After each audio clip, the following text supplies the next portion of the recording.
All right, on this episode of Bowks Talking Bouts, excited to be talking to an individual who's readying for his next BYB fight. It is a heavyweight bout. It goes down on August the 27th. We have DJ Linderman and Josh Burns getting out there, and very happy to be welcoming Josh back onto the show and chopping it up a little bit ahead of this next one. How's your day going so far there, Josh? It's going well, man. Training's been well. Everything's good. Everything's clicking. Yeah, I mean, I'm wondering how, you're excited about this fight here. Like, it seems like another guy who's been in the space for a little bit, like DJ Linderman and everything like that. Like, what were your thoughts when this particular matchup came about? Or was it more of just, like, wanting to get out there and keep the rate of activity and you'd kind of, down to go at it with whoever, but, like, was there a level of, like, oh, cool, DJ Linderman, he's been in the space for a decent while now? Yeah, no, it's just I need to stay active. After the last fight, I broke my hand, and within the first or second exchange of the fight with Tony, I fought for 4 more rounds, 12 more minutes with one hand. And that's kind of a hard task to do with a guy that's as experienced as Tony. So, a lot of people didn't know that I broke my hand. So, it's just good to get back out there and fight somebody that has some kind of substance in their background, and has a decent record and is known to fight all the top guys, you know what I'm saying? Yeah, for sure. And you've been in the Bareknuckle space for, a decent bit now. Like the last time we were talking, we were mentioning how you've been with like a lot of the big leagues like BKFC, BKB, BYB now, and just, with the handbrake and everything like that. Like, what do you do to like recuperate that? Like, is it an experience minded thing where you know how to like, galvanize it and get back out there quicker? Like, what was the, I guess, recovery process like after that? Yeah, well, I'm a little bit old school, so I'm not like the rest of these guys that break their hands. They go to the doctors and get their, I haven't broken my hand in 8 years of doing bare knuckles. The first time it ever happened. And, all the other guys go get pens and go to the doctor and I don't do that shit. I just isolate, immobilize, and I still train. I train and I isolate that hand so I don't utilize it for the 6 to 7 weeks. I go, I do get regular x-rays just to make sure that the calcification and the healing process is working. And, and that's how I've always done it. And so it's ready to go. I've been using it. And obviously, I'm probably one of the hardest hitters in the heavyweight division, if not the heaviest puncher. So I do have to pay attention to how I hit. And when I fought Tony, it was, be honest, it wasn't even a hard punch. It was just something that I threw, a kind of a bolo punch, which I shouldn't have done, on a guy that's taller because my hand's not aligned. The bones weren't aligned, and it just, nice boxer fracture, just snapped it. So, as far as healing it, everything's good. It's ready to go, and I've been using it now, for almost 9 weeks. So, yeah, we're ready to rock and roll. Yeah, and that is interesting because like other times we've chatted too, you also talked about like how you're not really doing like the, because some guys would do the hand galvanizing things like punching sand and stuff like that, and you've never struck me as a guy that did that. Like, do you just have like good solid biochemistry? Like, why did your hand not break prior to that last one there? Like, it seemed like more of like an error in judgment there than anything else. Like, I guess why do you think there is that durability and you don't have to do the extra little tricks some of the other guys try to utilize? Well, first of all, I've got my master's exercise physiology, so all these guys out here hitting sand and hitting boards, and trust me, a lot of people do. It's all for show. It's all, let's be honest, it's bullshit. The monks and all the people that punch all those shit, those people have been doing that shit for 20 plus years to intensify the bone density of their skeletal structures. So if you're a fighter, a professional fighter, you already have a higher bone density because your body adapts to it. So your bone density should be higher. I did a recent DEXA scan, which is a bone density scanner, and average bone density is 1.0. Anything under 1.0, anywhere like 0.8, is osteoporosis, is settling and things of that nature. Athletes usually sit around, depending on what type of sports they're in, between 1.5 to 2.2. And I got done doing my DEXA scan, and I came back at a reading of 4.1. So, I've been fighting since I was 5 years old, been training in combat sports since I was 5. And, over those years of training and repetitive impact on the skeletal structure causes your body to be very intelligent. It's a very intelligent computer. It will adapt and make sure that you're ready to rock and roll. And so, like I said, my bone density came back at 4.1. A buddy of mine, Leroy Johnson, who was a fellow fighter, his came 4.2. But the doctor's office, they're like, you guys have the 2 highest bone densities that we've seen come through here. And they, they have a lot of the Detroit Lions, a lot of the Red Wings that come through. And a lot of those guys are in the 3s, which is really great. So the fact that I broke it was just simply just like you said, it's a misjudgment, miscalculation on my part, and it's always something. And it's funny, people are like, "Oh, you throw so hard, that's why you break it." No, the reality was I kind of just threw it kind of limp, just to get a little shot in, just basically just trying to feel it out. And by doing that and hitting a guy that has a brick for a head, you know what? It caused a boxer fracture, and I paid the price for that. Lost the decision because I fought with one hand for 4 rounds. So, but yeah. Yeah, and it seems like the heavyweight kind of hierarchy is like fleshing itself out a little bit more. Even, subsequent to like that Tony Lopez fight happening with him like cementing himself as the champion and stuff like that. So, there must be some, level of intrigue with that too, just because there's probably going to be that like upward mobility, and you can like have some of these bouts like with more defined kind of stakes to them and stuff like that. Like, I guess what I'm saying is like it wouldn't strike me as like a rematch that's like super far out of the way if you wanted to run it back with Tony Lopez in more ideal circumstance where you're not injured. Yeah, no, Tony's a friend of mine, and I have a hard time fighting people that I like, that are my friends. And, Tony would, tell you the same thing. It's not for him, but for me. I don't fight the same when I fight people that I'm friendly with. There is no need to fight Tony. I'm not one of these guys that, I got to get it back. I got to get, no. It is what it is. So, I have bigger fish to fry. I have much bigger things on the horizon right now. So we're just going to get through this. We're gonna take care of business with DJ. He's a tough guy, and the good thing about DJ's not a bitch. DJ's going to come at you. He's going to fight. And for me, that's a great thing. Styles make fights. So I have 100% KO ratio, win ratio for a reason. So if guys come to fight, they're going to sleep, and DJ will be no different. But he will come and he will put on a great fight, so which is good for the fans. But yeah, as far as the Tony Lopez and the BYB belt and all that bullshit, look, I got bigger fights. I got much bigger things, in the works. And actually losing to Tony, the way that it happened, it's almost was nullified because people were like, yeah, you fought promotions, and even the fighters are like, yeah, kind of doesn't even go down as, let's say a credible loss just because, hey, you broke your hand, you stayed in there all 5 rounds. So it slowed the roll a little bit. So that's why we're taking the DJ fight, just to get back in the winning circle, let people, a lot of these people forget who the fuck I am. So it's cool. I'll go in there. I'll make quick work of DJ, and I have, like I said, there's just bigger things that are in the works right now that were actually in the works prior to the Tony fight. To be honest with you, BYB was very, very, very desperate to make that a heavyweight championship fight with Tony and I, and really pushed hard for it. I'm like, look, I know, Tony didn't have any wins in Bareknuckle. He fought some of the best guys in the world too. That's what the thing was. He fought Alan Belcher. Belcher couldn't do shit to him. Joey Beltran, same thing, but he lost.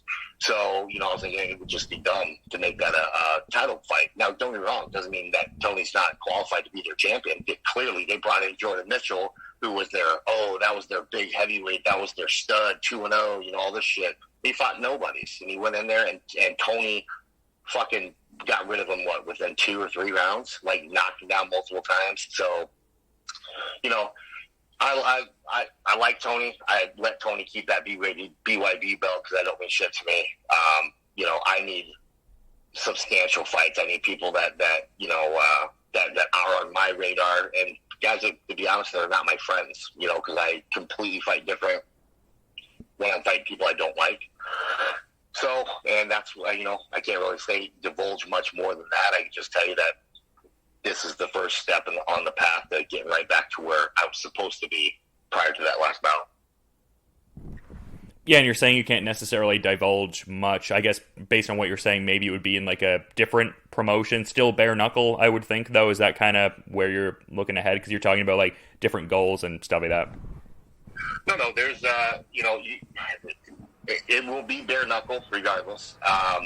And like I said, I can't really divulge much, but it's not about different promotions or the same promotions. I'm just put it this way: it's a bigger names and bigger names and bigger paydays and some that would have more of an interest for me.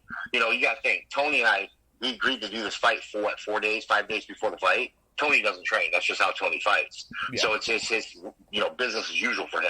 Me, that was the guy I liked. Fuck, we weighed in. I took him to dinner after weigh-ins. We hung out. Like, I got no ill will towards Tony at all. So, and anybody that would say, "Oh, you're making an excuse," it's not. Bottom line is, I fight completely different if I dislike someone. And basically Tony, I looked at kind of like a glorified sparring match. My fault, because Tony's a stud, but, went into it with the wrong mindset, and it's just not a fight that, it's like when I fought Eric Prendo in Bellator. No one to fight Eric. I was coming off the fight with Gonzaga, where I was supposed to fight Gonzaga in UFC. Gonzaga broke his hand. They were going to shelf me. So Bellator picked up my contract, and they're like, "Listen, well, if you will fight Eric Prendo, 6-1, because you're 6-1. No one will fight either one of you. You guys fight." And we did that swing bout, and, the rest is history. So, that had something, even though I love Eric, that had something in it for both of us. We both had a reason to go out there and swing for the fences. So, and with this whole thing, look, man, I'm getting older, and I probably have 2 or 3 years left of doing this, and I need to fight the most substantial fights possible, the fights that are going to solidify my legacy and take out the biggest names possible. And that's just that. I mean, that's where it's going to go, and that's what I'm focused on. Yeah, it sounds like that confluence of like big, high name value kind of fights, but also, like you said, people that maybe there's like a narrative element going into it, like a little bit of bad blood, as it were. Because I mean, yeah, very much like what you were saying. It felt like for like a good amount of your combat sports career, you'd be largely like just competitive minded with a lot of the opponents. But in some of the fights where the banter kind of ramped up, like with Chris Sorrow, I mean, obviously you guys are cool now, but it seemed like the banter was pretty heavy. Same with Sam Shoemaker and everything like that. So yeah, I mean, I would think that like looking for that next opponent as being like someone you can like banter with a little bit and have that like bad blood in the lead up to it, I would think that would be kind of part of it too, right? Yeah, I mean, this is at the end of the day, we're in the killing sport. People are, I'm there to fucking hurt you. That's my goal. My goal is to hurt you. And I take it that if I knock you out, you got out easy. You got out easy because you got to sleep and I didn't get to hurt you. Sam Shoemaker's a beautiful example of that. He keeps calling for a rematch. He wants a rematch. Great, cool. He's got a big fight coming up in front of him in the UK. He keeps saying it'll happen. All right, well, if he can win a fight and become relevant again, I mean, he was ranked number 2 when I knocked him out, but I definitely would like to hurt him. You know what I'm saying? I also can't stand Joey Beltran. I'd love to fucking kill Joey Beltran. But those are in a different promotion, and that's not the promotion I'm with. So, but there's a couple other guys in BYB that are big fucking names.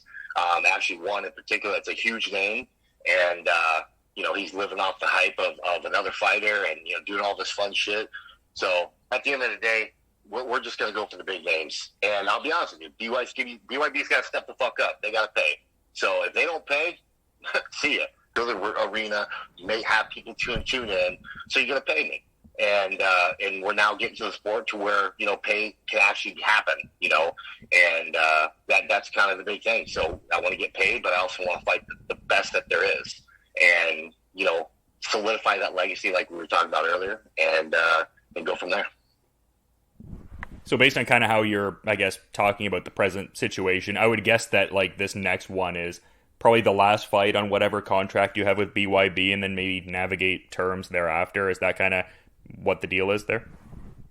Yeah, no, when I went to BYB with Mike and I talked, and Mike's a good guy, the guy that owns Mike Vasquez. He owns BYB. I get along well with him, and we have a very good working relationship. And they weren't doing multi-fight contracts and stuff. They had a few, but they weren't real big. Now all of a sudden you see he not putting down Mike and the promotion, but they're learning real quick. You can't be that, oh, we don't care. If you don't want to fight for us, go ahead. Good luck. Well, just like the Jomi. Jomi's one of the top fighters in Bareknuckle, and they let him just walk. That was their champion. Cool, great. You have a great relationship. This isn't fucking friendship. This is business. If you conduct yourself as friends, you're going to lose. And I think Mike's realizing that with BYB, that he can't do that. So he's locked in, guys like LT and a few other fucking people that are going to be outstanding fighters and be real dominant forces in this game. And they're locking them down to multi-fight deals. Myself personally, I have not allowed that to happen. I'm working on a one fight. I just do the one fight deals at the moment because that's how I structure my stuff. Because I'm telling you right now, I'm not going to get locked in with anybody, whether BYB, BKFC, BKB.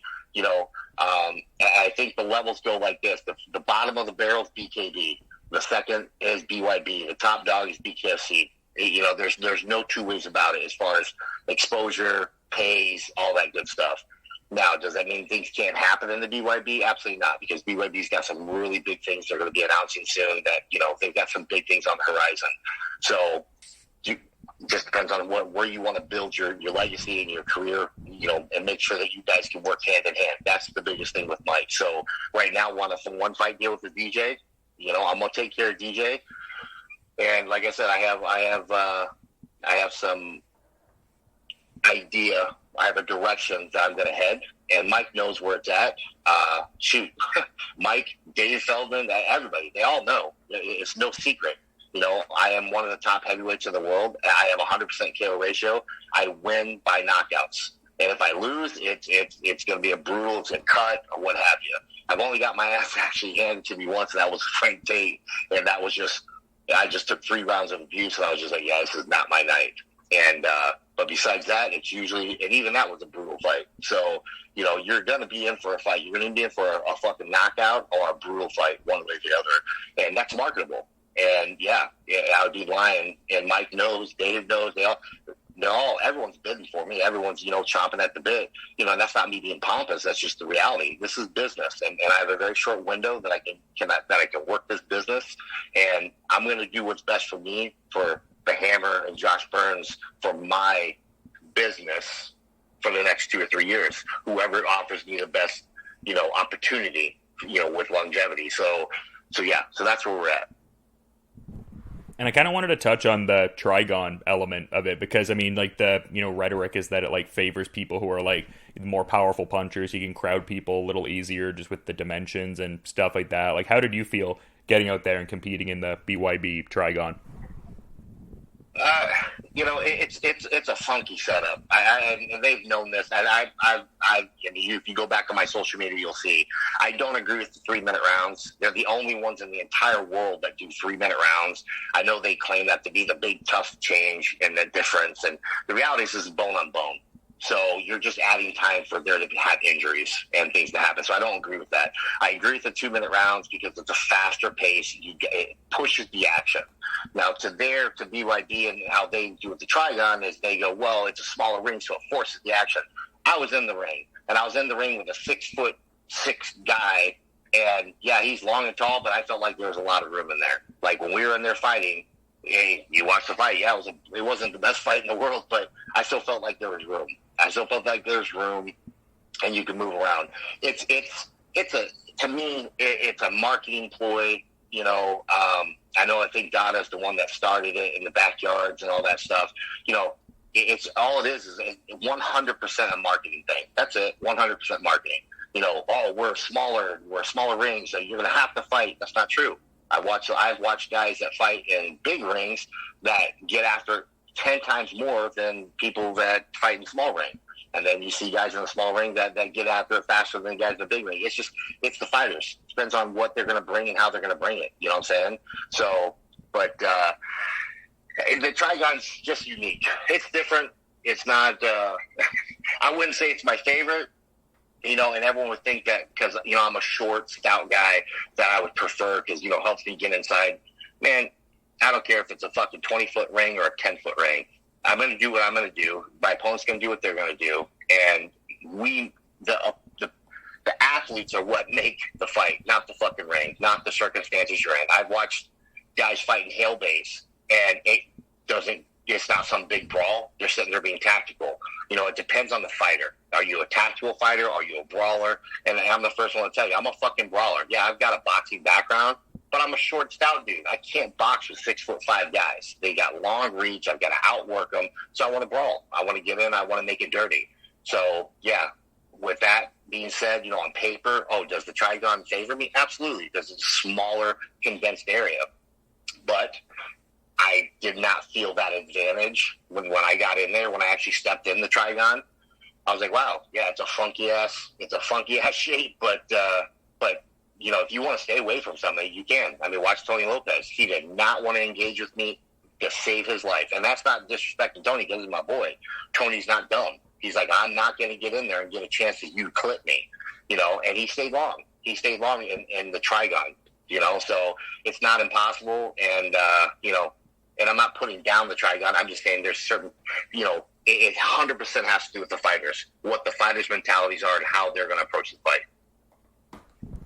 Yeah, for sure. I get what you're laying down in that sense there, man. But kind of wondering what it's like on the family front in a sense. Like, you've always struck me as a guy who's like a real proud dad, like when your son was playing football and stuff like that. And we were talking in a previous chat about like the Braun Strowman interest and taking the photos at like BKFC, and you got the daughter and stuff like that. Like, what's going on the dad front there? I saw you posted a Trailer Park Boys meme thing a little bit ago in February, like me introducing myself to my daughter's boyfriend, which I thought was really funny as a fan of Trailer Park Boys. Good old Canadian shout out there too. So what are things like on the family front as of late? No, it's good, man. It's good. My daughter's got a full ride to Michigan State on the field hockey team, so she's up at Michigan State right now. She's been there for a few weeks, actually, so I'm going to go move her into her official dorm in about a week from now. So my son's getting his football going. My daughters, I have 3 other daughters up here that they all do volleyball, and their camps are getting going, and they're starting to do campus visits and stuff. So, it's exciting. It's exciting to see the kids have success, and, I think it's pivotal for them to see, their father still competing at the highest level, at my age, and knowing I still have a few years left, and I'm not just hanging around like a journeyman, like a gatekeeper, and proof of that is like Sam Shoemaker fight. That guy had never even been knocked out in his entire career, and we dispatched him in 6 seconds. Of course, Wambach or whoever the ref was, he went ahead and wanted to give him a count, which was just kind of complimentary. It was done. He was stiff as a board. So, it's good for my kids to see that, and it's also good for my kids to see me lose. When I lost to Tony Lopez, people think, oh, that's crazy. But no, it's not, because they saw their father run into adversity. I broke my hand, but I didn't quit. I continued, and I fought as I've always said, I think those rounds are too long. But so I essentially fought for, a guaranteed 12 minutes with one hand against a guy that had 100 pro fights, who's a known crafty veteran, who's a tough guy, and he couldn't put me away. Yeah, I got cut up pretty good, but you know what? It shows perseverance, and you don't quit. You start something, you don't quit. And 90% of the guys that I know, maybe 95%, would be like, yeah, fuck that. I break my hand, I'm done. I'm good. And me, it wasn't hurting me. It was just, I kind of had, a linguini hand, with like soft spaghetti, but it is what it is. I still have one hand. There's still a chance to crack them. And, they got to see that out of their dad and the perseverance he has. And, I'm also a little bit stubborn. So, that's a good thing for them to see when they're competing at the high levels that they are. And just, it's a good role model, Yeah, absolutely, man. You love seeing that there. But someone that has historically been a mentor for you, I feel like I know the answer to this, but I always love to mention this and get her going all the same. Like, is Mark the Hammer Coleman going to be in the corner for this next one here? Is he going to be coming out? Actually, I'm not sure if Mark's going to be able to make it. He's trying to make it. But like I said, he's like my big brother. So, he's got to go where he's going to get some cash. And, he's got a couple gigs up in New Jersey that same weekend. Now it's going to finish in time for him to jump on a plane and come down to Florida. And I just told him, like, bro, that's just ridiculous. Because he'll be finishing something at, I think it's 2 or 3 in the afternoon. I'm like, even if you got right on a plane, you would just be landing right when the fights are going. I said, it's too much. So I'm trying to convince him not to, but he's still trying. So I would say no. I don't think he's going to be here this time. It's going to be me and my coach, Coach Vic. And, that's all. Like I said, it's not disrespect to DJ. DJ's a tough dude, but he's going to fight the way we want him to fight. And he doesn't try to pop shot and run. He wants to fight. He's a good old tough ass country boy. He's going to come to fight. And that's what we need. Because all I got to do is put my hands on you. I put my hands on you, you're done. And I believe that wholeheartedly. So, yeah, as far as Coleman, no, I don't think so. I know he wants to, but I'm trying to convince him not to, because I think it's a little bit of excessive, travel for him to try to get down there in time for the fight. Yeah, no, that's fair that you're looking out for him in that regard. It's fun that he wants to get out there and do that and all. It's just great to see how he seems to be doing lately with like his sobriety and just getting out there and stuff like that. So yeah, no, definitely a big legend for sure. Absolutely.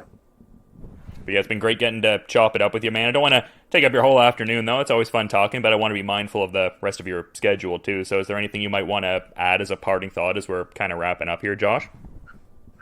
No, man, just, everybody can tune into the fight. BYB is always free right now on YouTube, and so you can check out the fight.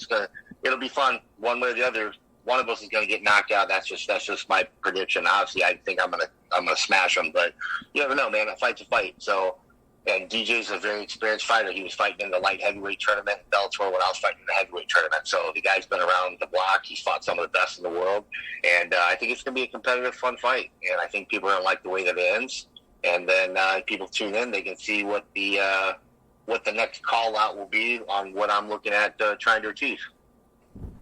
Yeah, maybe a little bit of a flashback to the days when you were cutting 80 pounds in 90 days to fight Richard Hale, like maybe some of that going on in the Linderman fight, like you were mentioning the light heavyweight kind of bracket there that he was in.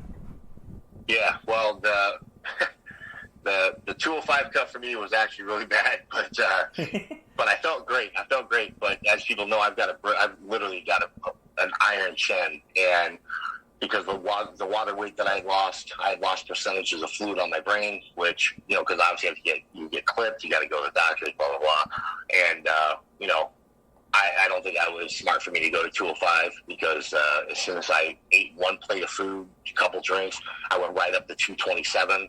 And Coleman, he's there with me. He's like, JV, I don't want you to drink. I don't want you to go over like 225. Ate one plate of food at the buffet, couple drinks, went and I was 227. He's like, oh shit. He's like, all right, nothing over 230.